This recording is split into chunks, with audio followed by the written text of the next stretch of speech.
ترتیب سے اعتراضات کریں گے۔ حرمین شریفین کے علاوہ کسی اور شہر کی ترتیب قابل قبول نہیں ہوگی، اور اعلیٰ حضرت کے خلاف کسی ادنی حضرت کی ترتیب قابل قبول ہے۔ بس یہ لفظ آپ لکھ دیں، بریلوی مناظر بڑھ سکتا ہے جان کا پیالہ پی کے، لیکن اس پر مناظرہ نہیں کرتا۔ پہلے جب یہ لکھ کر بھی ماننے کو تو پھر ایک دوسری تحریر لکھی، چل کے یہی آج استعمال کرتے ہیں، ٹھیک ہے، وہی ہوا تحریر گئی ہے، وہ بات ہے تحریر ہی ہو۔ تو اس تحریر پر یہ جو انہوں نے ترتیب رکھی ہے نا، کبھی بریلوی مناظرہ نہیں کرتا، بالکل۔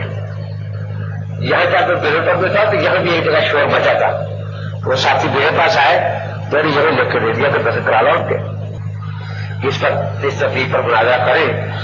ہماری طرف سے ترتیب یہ ہوگی، ہماری طرف سے جو بھی باتیں پیش کریں گے، ہم رضا گستاخ خدا تھا، گستاخ رسول تھا، گستاخ صحابہ تھا، گستاخ اہل بیت تھا، گستاخ اولیاء اللہ تھا۔ ہمارے سے یہ 5 باتیں ہوگی ترتیب کے ساتھ، اور ان کی طرف سے ترتیب وہ ہوگی جو اعلیٰ حضرت نے رکھی ہے۔ اب اس پر ایک بات پر مناظرہ ہوگا، ٹاس ہوگی۔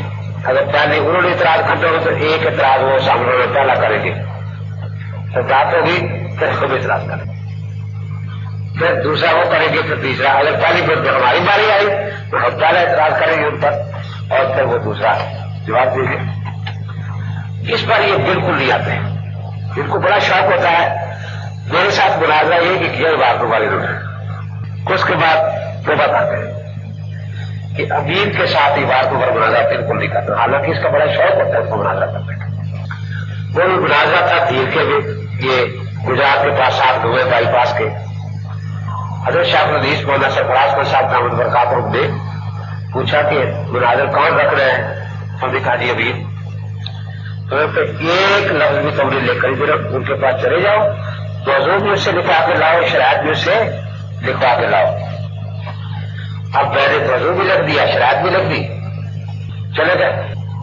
اب جب ہم وہاں پہنچے، عشاء کے بعد مناظرہ ہونا تھا کہ 5 آدمی بیٹھیں گے، 5 ان کے 5 ان کے 10 آدمی بیٹھے گے۔ وہ جناب 700 طلباء مدارس کے آئے ہوئے ساتھی، بڑے بڑے، تو آدمی سارے ملک سے اکٹھے کیے اور پورے پنجاب سے۔ میں نے ابھی عشاء کی نماز پڑھنی تھی، میں وضو کر رہا ہوں، تو ان کی طرف جو پانی تھا مناظرے کا، وہ قصور کے مدرسے کا شیخ الحدیث تھا، مفتی بھی تھا، غلام محمد اس کا نام تھا۔ وہ آیا اور آ کر بریلویوں کو 8-10 اچھی لچھے دار مقوی باغیوں دی کہ دیکھو یہ ہمیشہ ایسی شرارتیں کرتے ہیں، 5 آدمی لکھے تھے، اب اتنے آ گئے، کہاں بیٹھیں گے؟ تو نے کہا کہ ہم ان کے ذمہ دار ہیں، یہ 5 کے نام میں ان کو یہاں لے آؤ، وہ جہاں چاہیں بیٹھے نہیں سے کیا درس۔ اب اسے سمجھا کہ اس کے بیٹھے بات نہیں ہوگی، وہ ہمارے 2-3 ساتھی کو ساتھ لے گیا، جا کے میری لکھی موضوع بھی شرط بھی ساری پھاڑ دی انہوں نے، اور نیا موضوع لکھا، کیونکہ دیوبند نے احمد رضا پر فتح کو فتح ہی دیا، اس لیے علماء بریلی پر کوئی اعتراض نہیں کیا جائے گا۔ بریلوی نے چونکہ علماء جو کوئی فتح کھول دیا ہے، اس لیے بریلوی ہی کو اعتراض کرنے کا حق ہوگا۔ اب دیکھو عقل مند ہمارے ساتھی اتنے ہوتے ہیں، اب وہ مجھے دکھانے کے لیے دشا کرنے کے لیے آئے تو 7-5 مولوی ان کے بھی آ گئے۔ میرے بڑا میں نے کہا یہ غلط ہے، اس پر میں مناظرہ نہیں کروں گا۔ ان کے 2 مولویوں کے چلے گئے، اعلان شروع ہو گیا، امید نے مناظرہ کرنے سے انکار کر دیا، دیوبندیوں کا فرار، دیوبندیوں کا فرار، دیوبندیوں کا فرار۔ مجبور ہو گئے، بڑی ان کی مسجد میں جانا پڑا، سارے 700-800 وہ بیٹھے اور ہمارے 5 آدمی 3 تھے۔ پہلے انہوں نے منافقوں والی یادیں پڑھی ان کے مناظر میں، پھر صلاۃ و سلام پڑھا، اس کے بعد اعتراضات شروع ہو۔ وہ ترتیب بھی سے بدل دی، ترتیب اس نے وہی رکھی جو جال ہاتھ میں رکھی ہے، اب یاد خیر میں نے جوابات دینے جب شروع کیے، الزامی جوابات تھے کہ جی ہماری کتابوں کو آپ نہیں پیش کر سکتے، لکھا ہوا ہے۔ میں نے اعتراض نہیں کیا، میں نے الزامی طور پر جواب دیا ہے، لیکن تیسری دلیل میں بس ہو گیا۔ اب وہ ان کو کہے کہ کوئی جان چڑھاؤ اس سے، یہ ہے کون؟ آخر وہ جو غلام احمد جو دیوبندی باندھی تھا اس کا نام بھی غلام احمد تھا، اس کا نام تھا، وہ دکاندار تھا اور یہ تھا مدرسے کا موجود۔ اب یہ کھڑا ہوا کہ بھائی دیکھو یہ تحریر کر دی، ایک دفعہ پھر سنا لوں، تحریر سنائی اس نے۔ اب کہتا کیا ہے کہ یہ دیکھو میرے دستخط ہیں غلام محمد کے، میں غلام محمد دیوبندی تھا، میں بڑا خرچ کر کے ماسٹر امین کو لایا، ماسٹر امین کو کوئی جواب نہیں ہوا آیا، اس لیے میں سنی بریلوی ہونے کا اعلان کرتا ہوں۔ حالانکہ بریلوی کا جاگر عزیز تھا، تو وہی ٹیپ ہوا اور اس کے بعد شراب شام شروع ہو گیا، شور پھٹ گیا۔ اب ہم 3 آدمی کرتے کیا، وہ دکاندار جو تھا گاؤں کا اور ایک دو پروفیسر تھے، وہ آئے کہ بڑے صاحب اگر صرف میرے گاؤں کے آدمی ہوتے تو مناظرہ بند نہ کراتا، اب یہ باہر سے آئے ہوئے یہاں کوئی قتل ہو جائے مسئلہ بن جائے گا، تو جان بچاری فرض ہے، آپ چلیں تو ملے گا۔ ہم آگے وہ ساری رات مگر لگے اسرار اسلام اپنی پتہ کا جیسے دلاتے رہے۔ 2 ماہ کے بعد میں جیل کے سالانہ جلسے پر گیا تو 32 آدمی برداشت لے کر آیا، جب تک یہ سنتے تاکہ اس رات کو وہ شور بچاتے رہے۔ اگلی رات پھر میں نے اعلان کیا کہ دیکھو بھائی یہ دین کی بات ہے کہ یہ تماشا تو ہے نہیں، جتنا مناظرہ ہوا ہے یہ کیسے سنے اور لکھے، امیر نے کیا سوالات کیے، اس نے کیا جواب دیے، سعید اسد نے کون سے سوالات کیے، امیر نے کیا جواب دیے ہیں، اور کتنے جواب وہ نہیں دے سکا، کتنے وہ انسان لکھو۔ کہتے پھر ہم نے 4 آدمی بٹھا دیے، ایسے سن کر لکھا سب کچھ، اور ہم 32 بریلوی دیوبندی ہو گئے اس دن سے۔ اب وہاں اس کا اثر یہ، لیکن اشتہار پہ خراب ہی بڑے نکلتا ہے ہمیشہ کہ وہ سارے کہتے ویر ہار گیا، کوئی یہ نہیں کہتا ویر جیت گیا۔ لیکن اس مناظرے کا اثر 6 سال تک ان پر کیا تھا، 6 سال کے بعد تو وہ شریف کے رشید خان میں مناظرہ تھا، عبارات پر تھا۔ جب وہ وہاں پہنچے تو سعید اسد نے، اشرف سیالوی نے کہہ دیا کہ ہم یہ عبارات پر مناظرہ نہیں کریں گے۔ کیوں نہیں کریں گے؟ نہیں، یہ ماسٹر امین پرائمری اسکول کا ماسٹر ہے دیوبندیوں کا، اور یہ مولانا تقی عثمانی، مفتی تقی عثمانی صاحب کا فتویٰ ہے، مفتی جمیل احمد صاحب تھانوی جامعہ شیخ ان کے 2 فتوے میرے ہاتھ ہیں۔ انہوں نے لکھا ہے کہ احمد رضا کافر نہیں تھا، یہ کہتا ہے وہ کافر تھا۔ اب بادشاہ کی بات مانی جائے یا دیوبند کے مفتیوں کی مانی جائے، خیر فتوے اپنے ان سے بھاگی اور دکھا دیے کیا لکھا تھا، انہوں نے سنایا ہوا یہ۔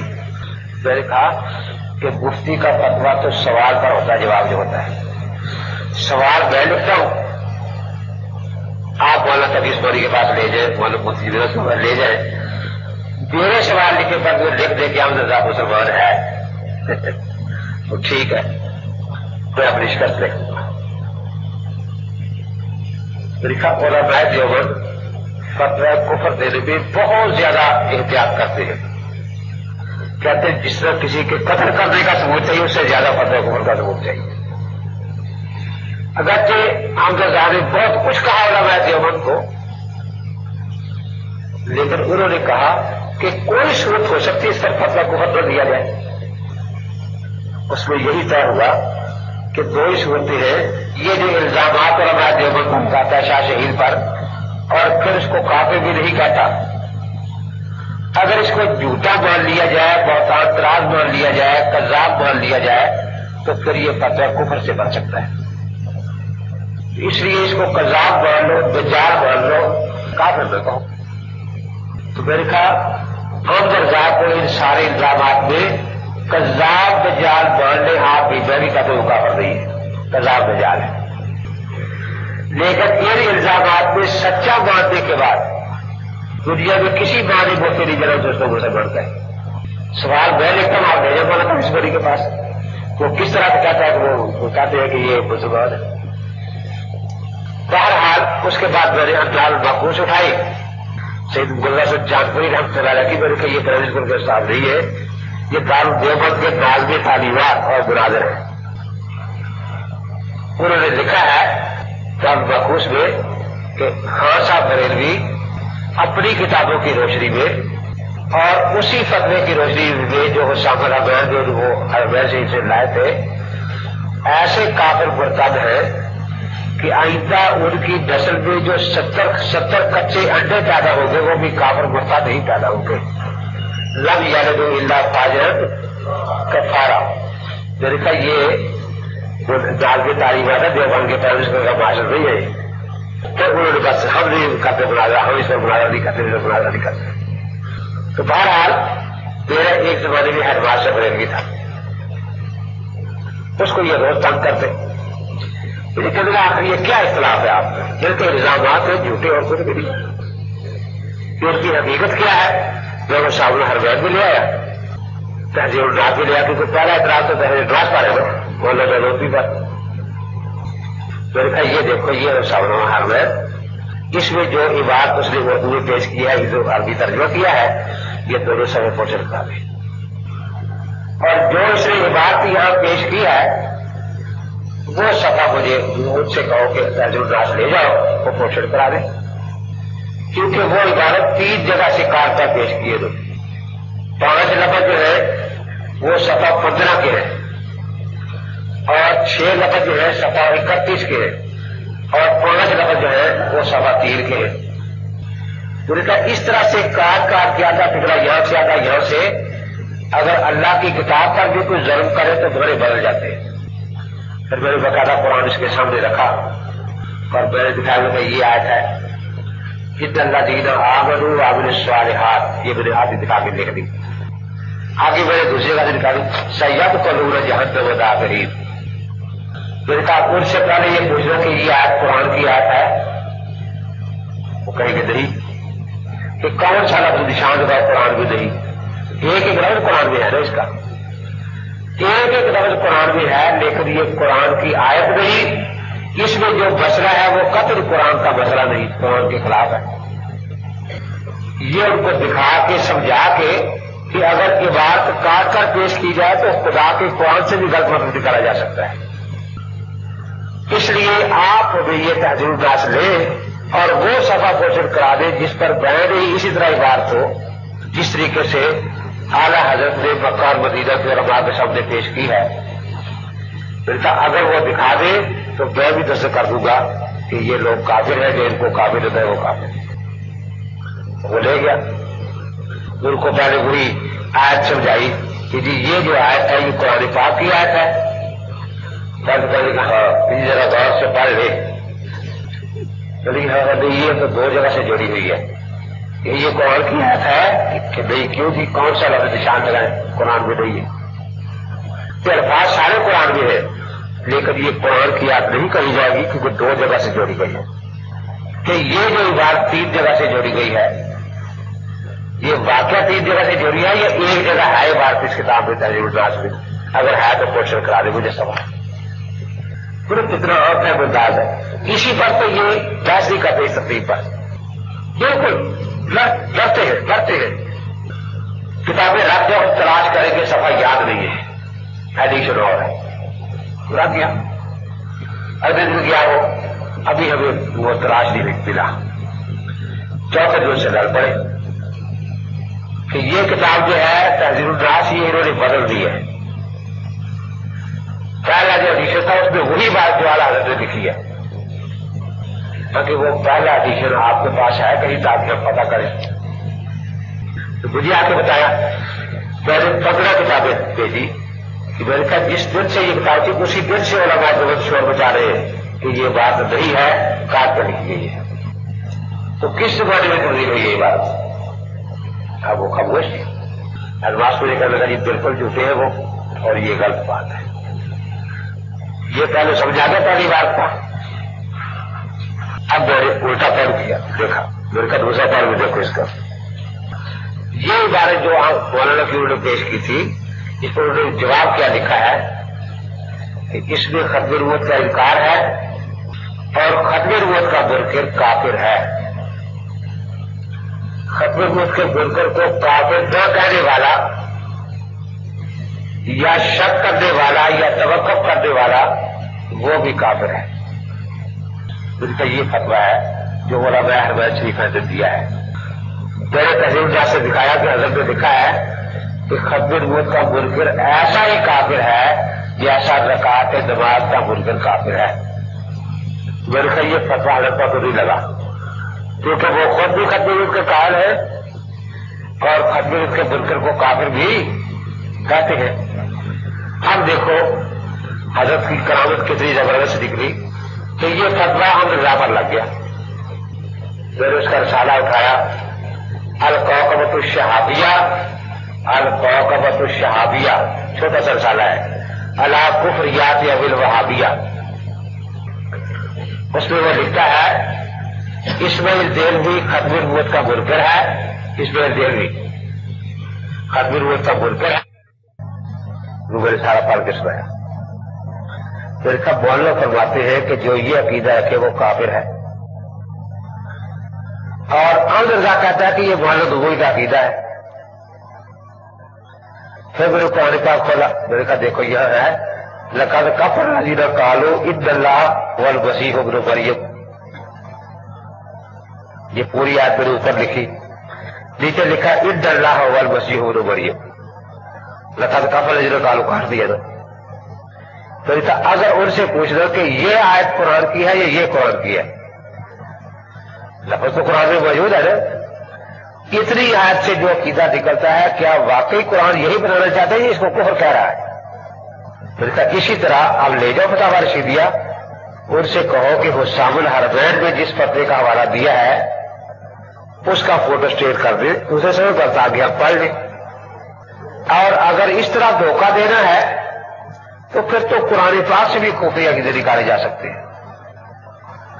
لقد کفر الذین قالوا ان اللہ ثالث ثلاثہ. اب کوئی لکھے ان اللہ ثالث ثلاثہ، اس میں شک ہے نہیں کہ خدا تین میں ایک ہے، تو تحریر قرآن سے ثابت ہوگی نہیں کہ خدا تین ہے. ہوگا یہ نہیں، کیوں نہیں؟ اس کا مطلب کیا ہے ان اللہ ثالث ثلاثہ کا؟ اب لقد کفر الذین قالوا چھوڑ دیں، یہ آدمی میرے ساتھ لکھ دی، کتاب بھی دے دی، اصل بھی سملا بہر بھی، فتاوی رشیدیہ بھی. میرے کو لے جاؤ مولی غلام علی کے پاس، سے پوچھو کہ یہ جو بات ہے حسام الحرمین میں، یہ فتاوی رشیدیہ کس ہے کوشش کرا رہی. اب وہ کیا کرائیں؟ تو یہ اتنی واضح ان کی جھوٹ ہے کہ جس کی وہ کوئی تعویل نہیں کر سکتے. اس لیے اس ترتیب سے آج کل بڑے بھاگتے ہیں، بڑے ڈرتے ہیں. گناہگر ہو ان کا، وہ ویسی نہ کوئی ہو، اس کو پتہ ہے کہ اس ترتیب پر میں چل نہیں سکتا، اور میں ایسا جھوٹا ہوگا کہ ہر آدمی کہے گا کہ مرزا قادری بھی جھوٹ بولتا تھا، یہ مکے بولتا ہے احمد رضا. اب جس پر بھی ہر نے کہا کہ وہ جھوٹ، انہوں نے بہت بڑا جھوٹ بولا اور مکے جا کے بولا. پھر میں نے کہا اس کا دوسرا رخ بھی دیکھ لو. انہوں نے لکھا تھا کہ مولانا گنگوئی کا عقیدہ ہے کہ خدا بالفعل جھوٹ بولتا ہے. علماء حرمین کا فتویٰ کیا تھا کہ جو یہ عقیدہ رکھتا ہے کہ خدا جھوٹ بولتا ہے وہ کافر ہے، جو اس کو کافر نہ کہے وہ بھی کافر ہے. اب یہ لکھتا ہے الکوکبۃ الشہابیہ میں کہ اسماعیل دہلوی کا عقیدہ ہے کہ خدا کی بیوی ہے، بچے ہیں، خدا ناچتا ہے، تھرکتا ہے اور پیٹ بھر کر جھوٹ بولتا ہے، پیٹ بھر کر. اس طرح آگے اور بھی کافی خرافات ہیں. پھر کہا اب یہ جس پر اس نے فتویٰ کفر لیا وہی بات تو سے بڑھ کر یہ ہے نا. اب وہ یہ ہے کہ جو اس عبادت ماننے والے کو کافر نہ کرے وہ خود کافر ہے. اب یہ کہتا ہے کہ میں اسماعیل دہلوی کو کافر نہیں کہتا،